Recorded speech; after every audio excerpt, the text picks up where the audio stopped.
Welcome back students. Last lecture में हम लोगों ने इक्विलिब्रियम के बारे में कुछ इंपॉर्टेंट टर्म्स को सीखा था, कुछ इंपॉर्टेंट बातें हमने वहां पे देखी।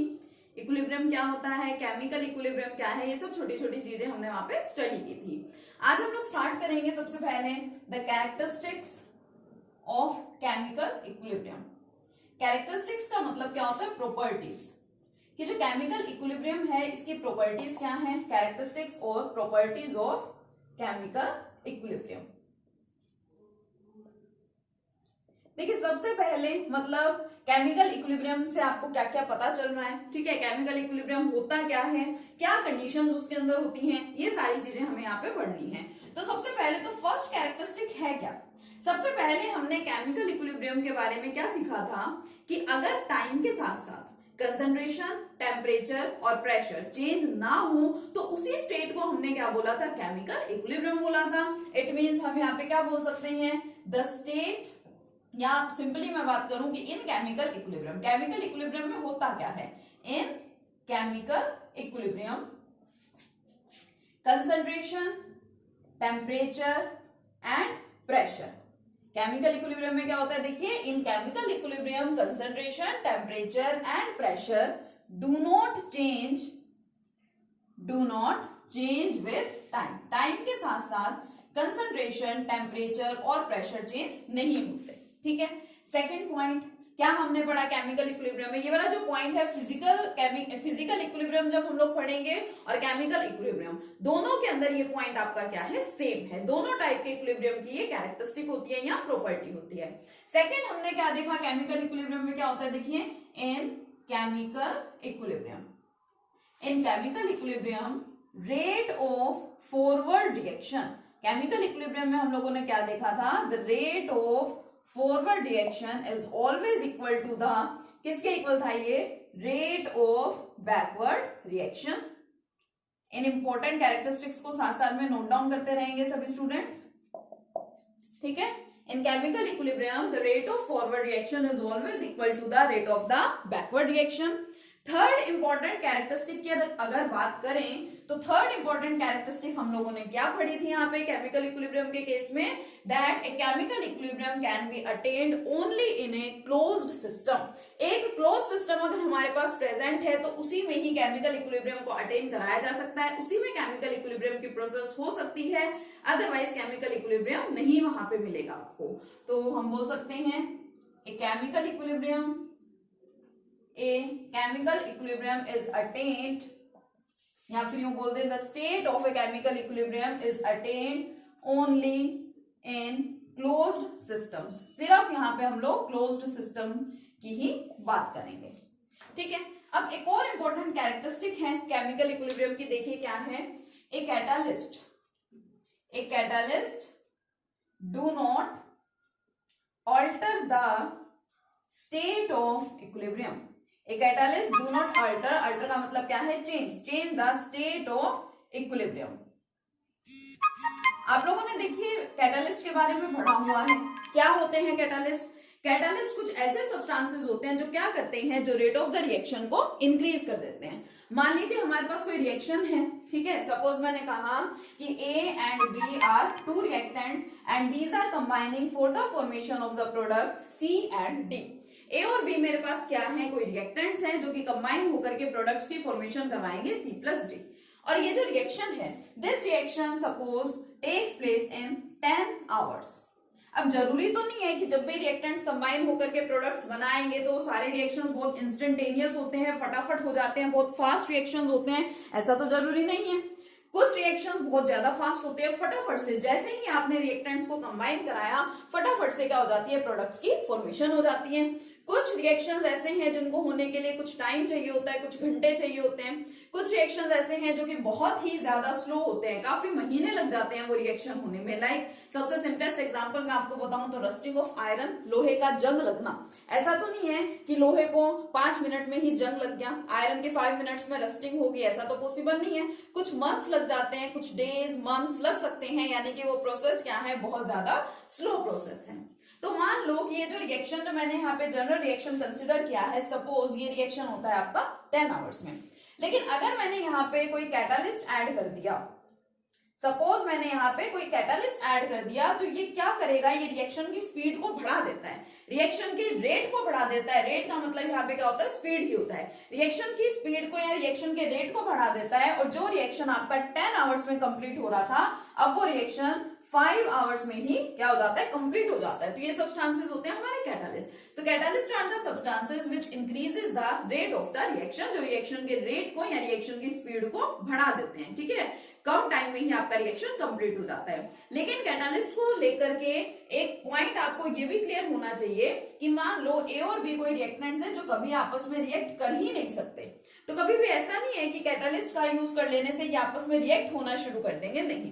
कैटलिस्ट का रोल सिर्फ उन रिएक्शंस में ही है, सिर्फ उन रिएक्शंस के लिए होता है कि जहां पे रिएक्टेंट्स कंबाइन तो करते हैं लेकिन उनकी कंबाइनिंग पावर बहुत ज्यादा स्ट्रॉन्ग नहीं होती और जो रिएक्शन है वो बहुत लंबे टाइम में कंप्लीट होता है। तो ये क्या करते हैं कैटलिस्ट, सिर्फ रिएक्शन के रेट को बढ़ाते हैं। जो रिएक्शन कभी होते ही नहीं है उनको ये इनिशिएट कभी भी नहीं करा सकते।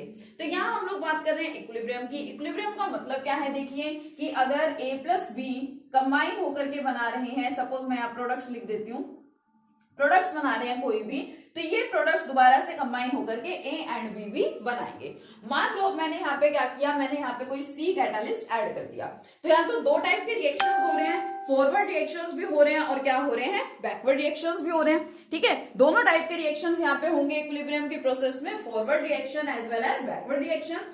तो कभी भी ऐसा नहीं होता कि जो आपका कैटलिस्ट है वो सिर्फ फॉरवर्ड रिएक्शन के रेट को बढ़ाता है या वो सिर्फ बैकवर्ड रिएक्शन के रेट को बढ़ाता है। कैटलिस्ट क्या करता है, catalyst increases the rate of forward as well as backward reaction. इस पॉइंट को भी आप यहाँ पे मेंशन कर सकते हैं, a catalyst always increases the rate of forward reaction as well as backward reaction. It means catalyst कभी भी स्टेट ऑफ इक्विलिब्रियम को अल्टर नहीं करता या उसको डिस्टर्ब नहीं करता है। दोनों टाइप के रिएक्शंस के रेट को कैटलिस्ट क्या करता है, बढ़ाने का काम करता है। ठीक है, तो ये कुछ इंपॉर्टेंट प्रॉपर्टीज थी, इंपॉर्टेंट कैरेक्टरिस्टिक्स थी केमिकल इक्विलिब्रियम के बारे में। ठीक है, अब जो केमिकल इक्विलिब्रियम के अंदर हम लोगों ने एक मेन पॉइंट पढ़ा है, कौन सा main point, this one, the rate of forward reaction is always equal to the rate of the backward reaction. इसी को ही हम लोग एक ग्राफ की हेल्प से भी समझ सकते हैं। ठीक है, चलिए सबसे पहले वो ग्राफ समझते हैं क्या है। देखिए अब हम लोग यहाँ पे एक ग्राफ की हेल्प से समझते हैं इक्विलिब्रियम को। सपोज मैं यहाँ पे कंसिडर कर रही हूँ कि मान लीजिए मेरे पास स्टार्टिंग में एक जनरल रिएक्शन मैं कंसिडर कर रही हूँ ए प्लस बी और फॉर्मेशन किसकी हो रही है, सी एंड डी की। ठीक है, ये मेरे रिएक्टेंट्स हैं और ये क्या है, प्रोडक्ट्स हैं।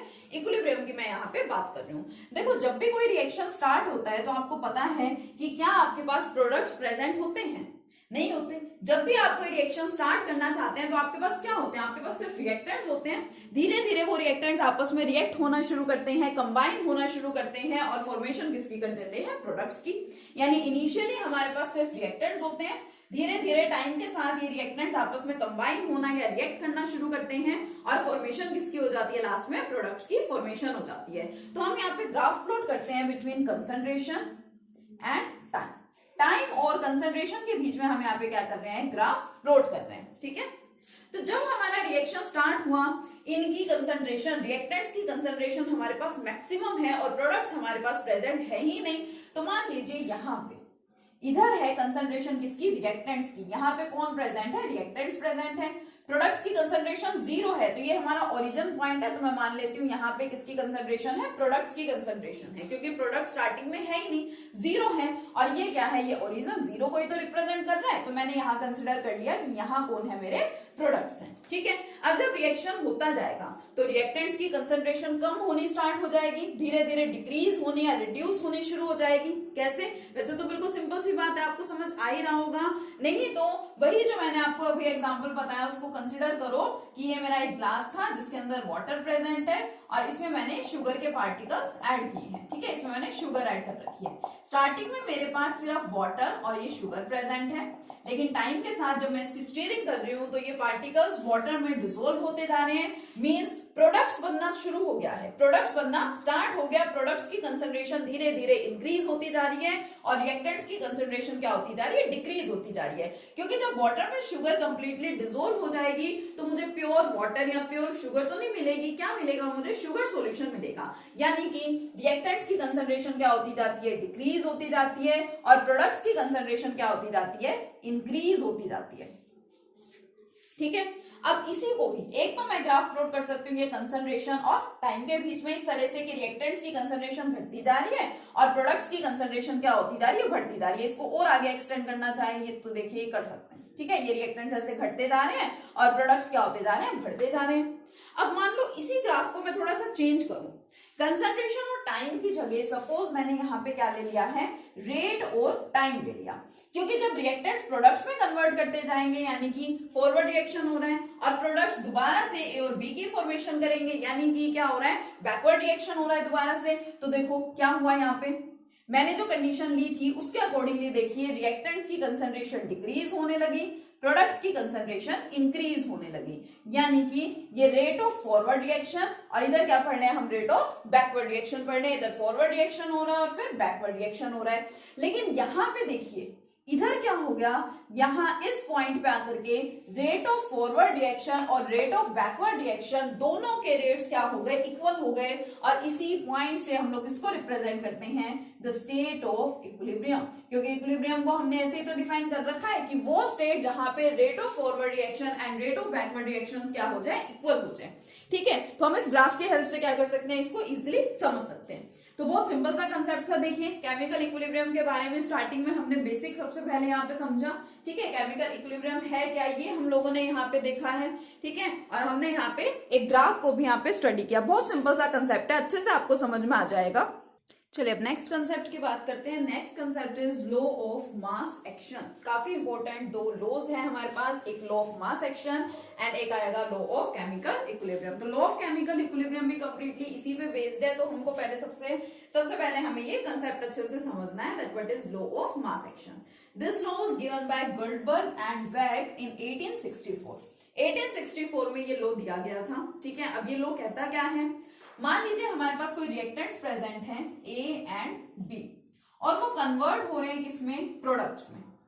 ए और बी हमारे पास क्या है, रिएक्टेंट्स हैं और वो रिएक्टेंट्स कन्वर्ट किसमें हो रहे हैं, कोई भी प्रोडक्ट्स के अंदर वो कन्वर्ट हो रहे हैं। Then according to this law, ये लॉ हमें बताता है कि रेट ऑफ द रिएक्शन, ये जो रिएक्शन है इस रिएक्शन का रेट क्या है, इसने रेट के बारे में बताया। Rate of the reaction is directly proportional to the concentration of the reactants.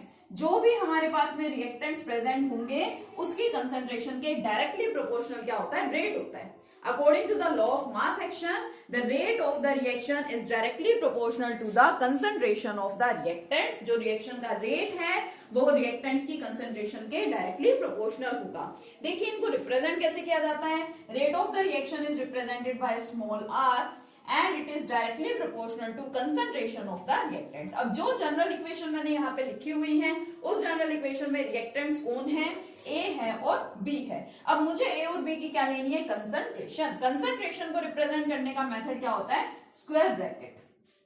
मैंने स्क्वायर ब्रैकेट लगा रखा है, it means this square bracket is representing the concentration. किस रिएक्टेंट की कंसंट्रेशन, देखो इसको ऐसे लिखते हैं, कंसंट्रेशन ऑफ रिएक्टेंट, ठीक है। अब यहाँ पे रिएक्टेंट्स कौन है, मेरे दो रिएक्टेंट्स हैं A and B, so concentration of A as well as the concentration of B. तो आपको पता है कि हम लोग इस प्रोपोर्शनैलिटी साइन को हटा करके यहाँ पे क्या लगाते हैं, प्रोपोर्शनैलिटी कांस्टेंट लगाते हैं। तो वो प्रोपोर्शनैलिटी कांस्टेंट कौन है यहाँ पे, suppose small k. Small k capital A की कंसंट्रेशन एंड बी की concentration. Small r represents the rate of the reaction, this A and B represents the concentration of the reactants and K जो small k से इसको represent करेंगे, ध्यान रखना small k है ये, it is known as the rate constant। इसको हम लोग क्या बोलते हैं, rate constant बोलते हैं। जब भी हम लोग थर्मोडायनेमिक्स रिलेटेड न्यूमेरिकल्स करते हैं, ठीक है, या हम लोग इक्विलिब्रियम रिलेटेड न्यूमेरिकल्स करते हैं, तो आपको हमेशा ध्यान रखना है कि जो आपके रिएक्शंस हैं, these reactions must be in the balanced form. Balanced form में ये रिएक्शन प्रेजेंट होने चाहिए। तो जब आप रिएक्शंस को बैलेंस करेंगे तो ऑब्वियसली आपको कोई ना कोई वहां पे स्टोइकियोमेट्रिक कोफिशिएंट्स भी मिलेंगे, कोई ना कोई यहाँ पे कोफिशिएंट्स भी प्रेजेंट होंगे। तो मान लीजिए हमारे पास यहाँ पे क्या है, अब ये आपको अच्छे से समझ आ गया होगा, ठीक है। मान लो अब जो मैं यहाँ पे कंसिडर कर रही हूँ जनरल रिएक्शन, वो क्या है, small a capital A plus small b capital B, these are reacting for the formation of the products. अब ये कैपिटल ए और कैपिटल बी मेरे पास वही है, रिएक्टेंट्स हैं जो कि प्रोडक्ट्स में कन्वर्ट हो रहे हैं, लेकिन यहाँ small a and small b are representing the coefficients of reactants A and B respectively, ठीक है। ये क्या है, स्टोइकियोमेट्रिक कोफिशिएंट्स हैं। तो लॉ तो वही कहता है, according to law of mass action rate of reaction is directly proportional to the concentration of the reactants. तो देखिए क्या होगा, rate of the reaction is directly proportional to the concentration of the reactants, ऐसे लिखा था। लेकिन जब हमारे पास कोई कोफिशिएंट्स आ जाते हैं रिएक्टेंट्स के, तो वो कोफिशिएंट कहां चले जाते हैं, इनकी पावर में। ठीक है, concentration of the reactants raised to the power equal to their stoichiometric coefficient. ये जो कोफिशिएंट्स है यहाँ पे वो कहां चले जाते हैं, इनकी पावर में चले जाते हैं। और इसको हटा करके हमने यहाँ पे क्या लिखा था, स्मॉल के, जिसका मतलब क्या था, rate constant, concentration of A to the power A and concentration of B to the power small b. This represents this expression gives the law of mass action for this equation. ठीक है, law of mass action हम लोग इसको बोलते हैं। बहुत simple और बहुत इजी है आपका लॉ ऑफ मास एक्शन, और काफी इंपॉर्टेंट भी है। इसी से रिलेटेड हम लोगों को यहाँ पे नेक्स्ट लॉ पढ़ना होगा, that is the law of chemical equilibrium. लेकिन लॉ ऑफ केमिकल इक्विलिब्रियम को पढ़ने से पहले हमें एक छोटा सा कंसेप्ट जो कि इसी से रिलेटेड है वो भी समझना बहुत जरूरी है। हमें एक छोटी सी टर्म यहाँ पे सीखनी है, दैट इज एक्टिव मास। क्या सीखना है हमें, यहाँ पे एक्टिव मास के बारे में सीखना है। ये देखो, लॉ ऑफ मास एक्शन है, लॉ ऑफ एक्टिव मास भी इसको बोला जाता है। तो सबसे पहले हमें यहाँ पे सीखना है कि एक्टिव मास का मतलब क्या होता है। तो एक्टिव मास का मतलब समझेंगे सबसे पहले एक एग्जांपल की हेल्प से। ठीक है, एक एग्जांपल देखेंगे। चलिए देखिए, सबसे पहले एक्टिव मास का मतलब समझते हैं। ठीक है, अभी मैं क्या बता रही हूँ आपको, law of mass action is also known as the law of active mass. ठीक है, और लॉ ऑफ मास एक्शन को ही हम और कैसे डिफाइन कर सकते हैं, that rate of the reaction is directly proportional to the concentration of reactants. एक हमने ये पढ़ा। इसी को ही हम और कैसे डिफाइन करते हैं कि rate of the reaction is directly proportional to the active mass of the reactants. Now what is this active mass.